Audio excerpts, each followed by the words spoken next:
My name is Indushree, Banerjee. I did my PhD with Professor Helbing in TU Delft in systems engineering, but currently I am a postdoc at water management.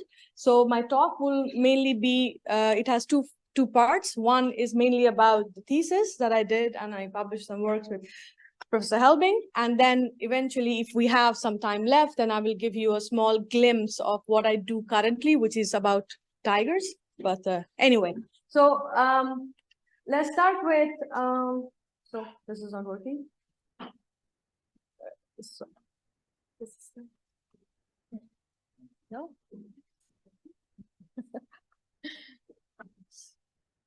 Okay. Well, I don't know. Is it? Yeah, no, it works. Let's just perfect.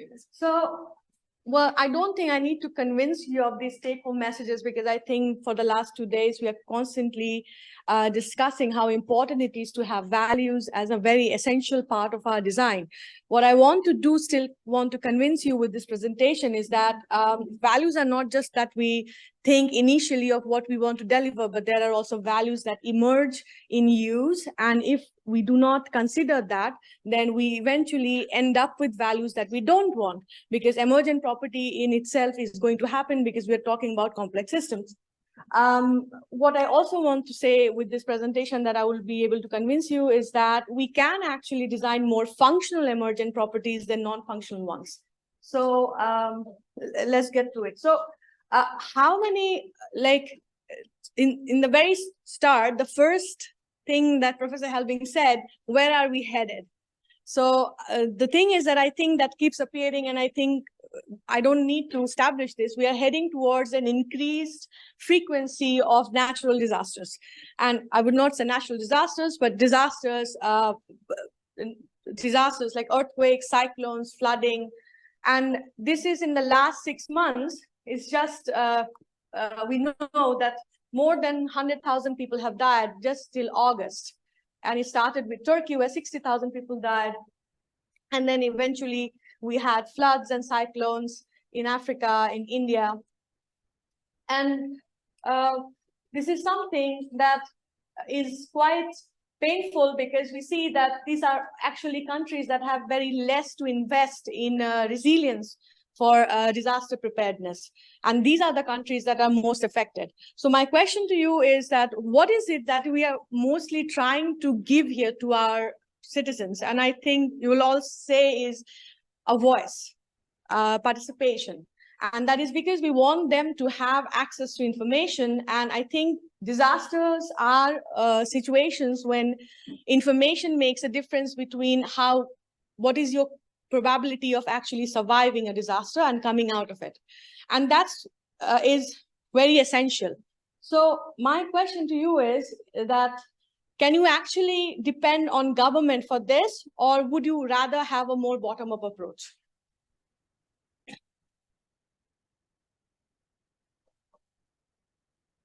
Yeah, I agree. It actually makes much more sense to have a bottom-up approach. But of course, we are also designing and investing on a lot of infrastructure for making sure that we have communication infrastructure that works when there are disasters. And still the problem is that this year, that a lot of people, for example, in Hawaii, they died because they were just waiting for information when to evacuate. And unfortunately, as it happens, that information didn't reach them because these emergency sirens or like whatever infrastructure that the government has decided to use to inform citizens about when to move out just didn't stop working. And so people just stayed there. They were like, oh, okay, if I'm not getting information, if I'm not being told to evacuate, everything must be fine. That's the trust usually there is. So then my question to you is there anybody in here who has a peer-to-peer bottom-up application installed on their phone in case if there is a disaster? I mean, all of you are aware of disasters. So anyone? So nobody is prepared here for disasters? Really?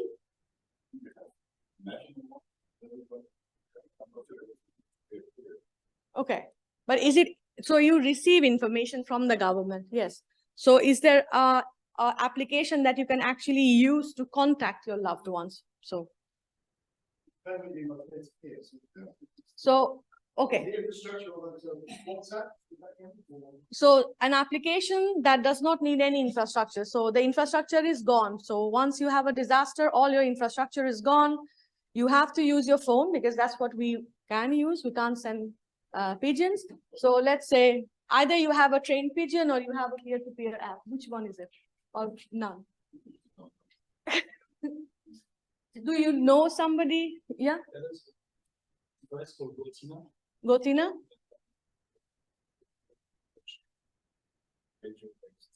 Okay. And how does that work? Like, what's the topology? Does it let you connect to everyone around you, or how does that work? It's like a little device that connects to Bluetooth to the mobile phone. Yeah. You can make peer-to-peer communication surrounding Okay. community. Can be sent the location or text message. Yeah. And as we know, they're working on the satellite-based enhancement of the. It's called Gotina. Okay. And where, so my question is this like already part of the phone, or is it like a separate device we have to buy? Oh, it's a separate device. So a separate device. So then we don't have that. Okay, cool. So, well, no problem, because if there are quite a number of options available, so you can choose whatever you want, because if you look in the literature for the past 40 years, there are tons of them, because we have moved from like, we have gone to moon and back. We're orbiting around the outer atmosphere of sun, but yes, yet we don't have an application that will let us communicate during disasters. Cool.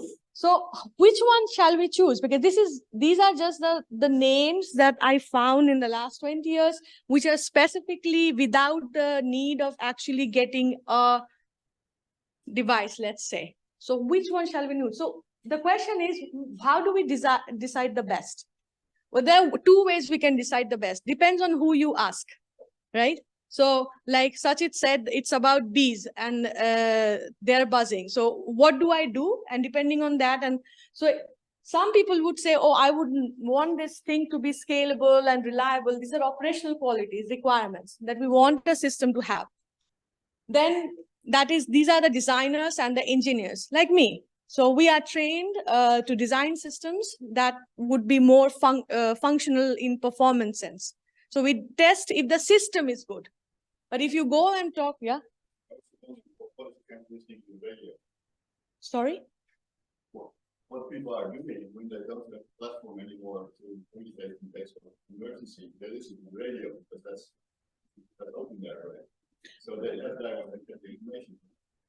Well, yeah, but I'm not discussing about just top-down information, but I'm also discussing about, sorry, I will clarify this. So what kind of application would you need in order to be able to form groups so that you can help each other? So how do we actually utilize the collective intelligence of people in a society so that we can help each other before the government or the rescue operations can arrive? So what kind of applications would that be, given that the infrastructure is not working?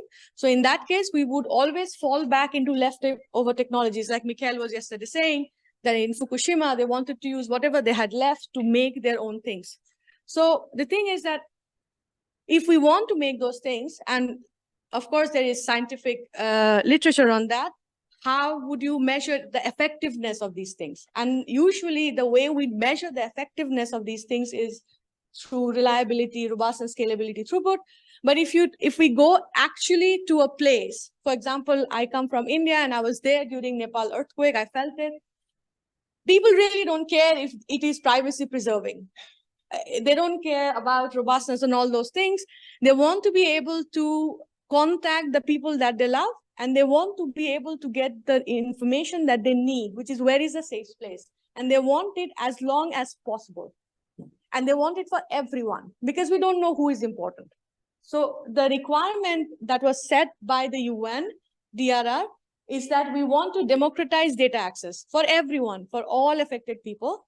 And what we also want is to measure the efficacy of this through mobile phones. Is aid actually reaching? So then the mesh network, if you look at most of the technologies that I presented, they all have a very generic framework at the back, which is mesh network. which allows you to connect to everybody. So the way it works is that I will switch on my Wi-Fi direct or radio wave. I will connect to everybody in my range. Then you will connect to everybody in your range. And this way, a self-organized network emerges. And through this connectivity, like we relay, for example, something, the information gets relayed. That's a very nice thing to do. And it really works. However, like you saw in this, that this was actually, we made a simulation of how an actual mesh network works. And this is 500 people in an area small as Delft. And they were connecting. What we saw usually was that in all these applications, the main thing that was missing was one, they did not consider that phones have different kind of batteries. So everybody doesn't have the same kind of phone, let's put it this way. Second, that they all use some kind of extremely complicated, sophisticated AI solutions that will let you measure your heart rate, your, I don't know, smoke, everything, guide you. And all of these sophisticated AI technologies are quite energy consuming. So what does that mean? So the value was that we want to, the value behind design of this like these mesh technologies is that we want everyone to be part of this network, right? So that's why we are letting everybody be part of this network. So we have equal connectivity, that my design value, but my emergent property of this network is that I don't actually let people to be part of this network for more than 24 hours. There is no equal participation because phone starts dropping out, because that's how exhausting it is. Because if you connect to people, as many as people, connecting and disconnecting and sending and receiving and relaying phone messages for other people cost energy. So although the intention was very good, we want equal connectivity, we want people to be part of this network, it eventually gave us unequal participation. So it means that if you deploy this network in a, or these available solutions in a disaster scenario, the chances are that after 24 hours, there will be hardly anyone left to be able to send or receive emergency messages, which is not good because we don't know when help can arrive and we don't know when power systems will be back on. Because when disasters happen, the power will be off, the infrastructure will be off, and we don't know when normalcy prevails. So then the question is, if we don't care about that because, well, everybody has good phones, then it's fine. But the problem is that although the number of phones is increasing and we really want to tap onto this citizen power, what we really don't want to acknowledge is that it is not really uniform. The capacity of people all over the world is not the same to buy the same amount of really good phones. So we still have quite a large demographic, even in places that are most prone to disasters, where people still go for what we call dumb phones. So these are phones with just keypads and a Bluetooth technology, and that's it. They don't have smartphones. They can't afford to buy a smartphone so that they can deploy all these fancy solutions. So this is something that we have to deal with, right? I mean, we want to have bottom-up grassroots applications, but we don't. But the people that we want them to do it, one, they are not necessarily all digitally educated to have that skills. Second, not most of them have those phones. So how are we going to help them? So that was the question that I tackled during my PhD. So I decided that, sorry, I think it missed a slide. Yeah, so the thing is, I wanted to show you how, if we actually take the mesh topology in a developing nation like Bangladesh or India or let's say Philippines, where we have this disparity of phone, and we give them these technologies that let you to connect to everybody around you, and then tell them, okay, there you go, what happens? So if we look at this simulation, what we did was that we initiated like 3 kinds of phones, people with 3 kinds of phone, one with extremely good phones, very high battery, like 500 milliampere hertz or something like that. people with very low amount of battery, and somewhere in between. And then we actually wanted to see what happens if they actually become part of this kind of a network and they start sending messages, and not like that too many messages, but just one message, like that's it, one message per minute or something like that. And we noticed that although it was fine for people with a lot of battery power or very good quality phones, but actually for people who didn't have it, they dropped out of the network very early. So the problem is that here, if we don't know who will have this phone, and we don't know if, even if we have a very fancy phone, if the day that the disaster happens, my phone will be 100% charged. It's like, it's luck. I mean, I don't know how much charge I have at the moment. So anyway. So the next, we wanted to quantify how do we actually look at participation, because we wanted to quantify this thing other than the performance metrics that we already have. And I was very happy that Professor Vittorio was also actually using Gini's coefficient to measure inequality, but for a different context. But it does give us a very nice framework, a metric to show how overuse, like it might start differently, but how overuse this network actually leads to more and more inequality. So that's what we did. And one of the things that we wanted to make sure was that how can we make sure that a design network actually crosses 72 hours, because 72 hours is a time frame that is considered by most of disaster experts to be the most important, or it's called the golden period, because that is the time when you want to receive help. After that, the number of casualties increases a lot. So that became a very important criteria. And sadly, if you look at all the technologies that are there, you will find that people actually start with the motivation, I want to make sure that it is working in the 72 hours. But when it comes to evaluation, nobody tests that. Does it actually work? So this is something that is quite frequent. So my solution to do this was to design, I designed a new way of forming these networks, and I call this self-organization for survival. The reason is that I uses the principle of self-organization. It's a completely distributed algorithm. It's a set of 3 algorithms. And what I did was that I changed how these networks were formed. So rather than connecting, so in here, you will see that we have mesh, which is the generic way of forming these networks. And then you have SOS. So what mesh does is that it connects with everyone in its neighborhood. It does not really makes any discriminatory choices. Whereas SOS actually has a very preferential attachment kind of choice. It actually decides to connect to only one person that can actually bear the load of connection. So what's the range? The range is based on your Bluetooth. So rather than using Wi-Fi direct, I chose Bluetooth because that is one thing that is available in every phone. So that makes it much more easier to be used. So in a Bluetooth, you just decide to connect, you ask, so you ask for 2 information, who is around me and who has the highest energy. No more information, because we really don't want to exchange so much information. Once we have that information, we sort who is the most conducive one. And then we connect to the one that actually can bear the load of connecting to me. Once we do that, once we are communicating, so this is how the communication forms. So once the connection is formed, we see that a kind of loop-free, scale-free network emerges, in which there are these hubs that are that has more energy to actually bear the connection. And these low energy nodes are always on the side as leaf nodes.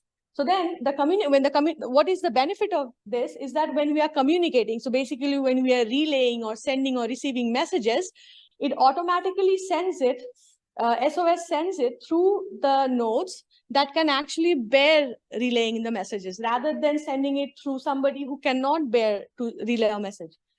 And this is a completely dynamic network because people are moving and they are coming in and out. Density changes. Also, what happens is that the battery power of the phones that are being used by the people changes over time. So we wanted to make it a completely reconfigurable, event-driven algorithm. So every time it cannot find a route, it kind of reconfigures. It asks, is it the same people that are actually at the current moment will be able to do this? Or shall I reconsider and find someone else to do this? So now we actually implemented SOS with the same thing. We use 500 people. We give them 3 different kind of phones. And then we measured what is the load of the network on these phones. And as we had hoped, we saw that because it was constantly, it was a completely self-organized local interaction and changes in terms of energy, we saw that between the centrality or the load of this, how much traffic is used by each of these nodes kind of switched around depending on how much energy was available. This kind of created and elongated the, I would say, longevity of individual nodes, and in turns then longevity of the entire network. So then again, we of course did the same thing, and we wanted to see what was if it was a more fair network. And when we measured the fairness of each of these nodes when they were starting and since it ended, we saw that actually SOS was a much more fair network. Then we wanted, so which brings me to the same question. The design value was, again, we wanted to have equity rather than equality. We didn't want everyone to have the same amount of connection or, but we wanted to make sure that everybody has equal participation. So, which means that although the design did not focus on equal connectivity at the very local interaction, but the emergent property of the entire global system was more equal participation that we wanted, which meant that in compared to mesh, our participation actually was able to run for 72 hours, which was the intended result that we wanted. So, yeah, so it will keep running for 72 hours. And as you can see that the participation doesn't even drop below 50%. And that is only because we are constantly reconfiguring. And by the way, in this algorithm, we have considered self-organization as a cost. So including self-organization as a cost, sending, receiving, and forming the network, all was part of the energy consumption, and yet it was able to run longer than mesh. So how does that translate to disaster-prone cities? So the next thing that we did was actually, we wanted to see what are the 10 most disaster-prone cities there are in the world. We made an agent-based model. We made an agent-based model of everything. So here we wanted to test what happens if we compare the density of all these different cities, because it's quite different. And what happens if we increase the number of messages being sent and received? So we did this comparative analysis, and we actually found that it depends where you are, and it depends on how many messages that you are sending, right? So if you are sending 1 or 2 messages, and if you live somewhere in Jakarta or somewhere in Tehran or Kolkata, then it is wise to use SOS, because with density, if we connect with more and more people, then it is better to not use mesh, because then our participation will drop very quickly. So that was the main thing here. So this was the conclusion of my PhD thesis.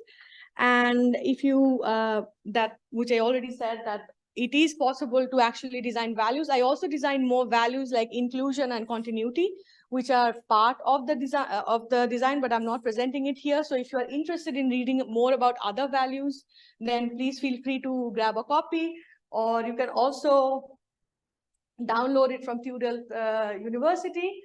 Now, I think I will take 5 more minutes to talk something about, about what I'm doing now, which is because it's last words on co-creating the future. And I wanted to talk about coexistence and cooperation, but from the point of view of living with nature. So I know that we are talking a lot about cities, but it also depends on how we define cities. Right? Like Louis said, that a city is a people where people work together and are politically interested in doing things together. So, or if a very vague example of, let's say, if you have 100,000 people, more than that, then it becomes a city. So I want to take you to this particular place in India, in Nepal, that area. It's known for Everest, but it is also known for their tigers. Well, both India and Nepal and Bhutan is known for their tigers. And currently my job is based in that area. It's a river. So that there are actually quite a number of river. And as you can see here, this comes all the way from the glaciers up, and then it bifurcates into two. This area over here is a national park.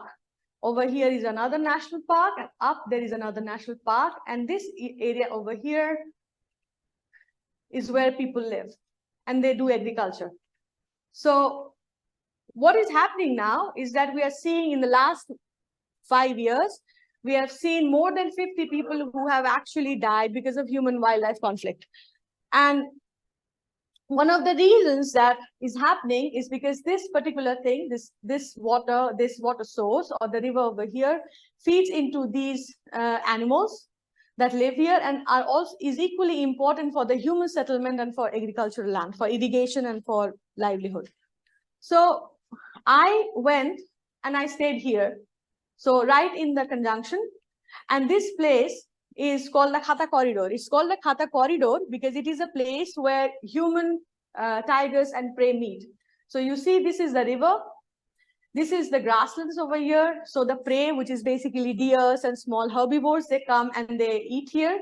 Meanwhile, the grass is high enough for the tigers to actually wait and hunt.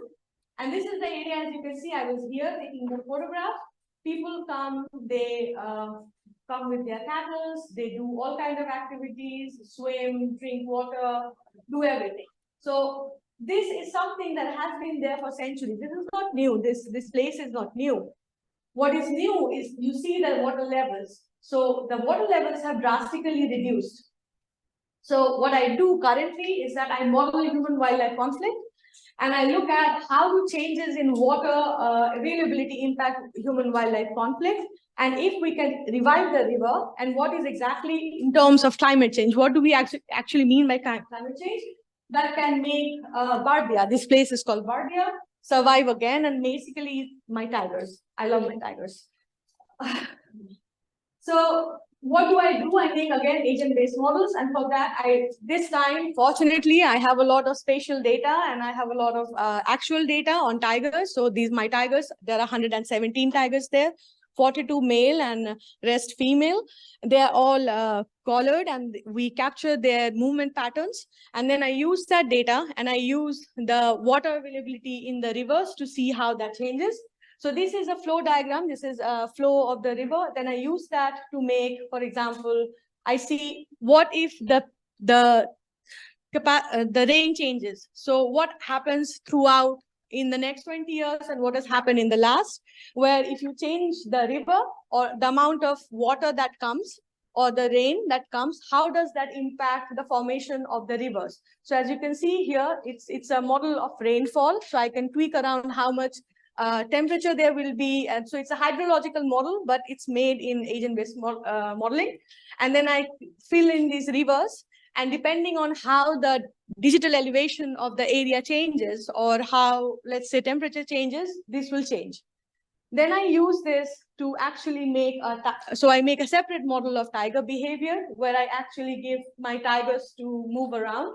And then I use and combine them. And of course, they have personality, right? I mean, male, if they come together, they fight, they need certain number of females and things like that. So what I do is that I combine the river model, then I combine the tigers moving around, and I map how these movement pattern changes over the different seasons, and then see and try to find out if these movement patterns actually coincide or go into human settlements. So my value over here that I'm actually trying to measure is called coexistence. And I want to see if there is a way that we can find coexistence with nature, which again brings me to the same messages that values undeniably design are very important. And the emergent property that you saw in the thing before, in the simulation before, was lack of coexistence. I would like to end with her. She's my nature guide. She's the only woman guide in Nepal in that particular area. And I wanted to say that we are all talking about citizen coexistence. And like Sajid said, all the bees and they're buzzing. So this is her buzzing. She wants to see more and more women in the field. And the reason I think it is quite important, because I also make these models to actually sit with them and see how they see their space and how they want it to reform. And she would like more women to actually be nature guides, because then these people understand how to actually understand the nature around them and how to understand to live in that. That's me. Thank you.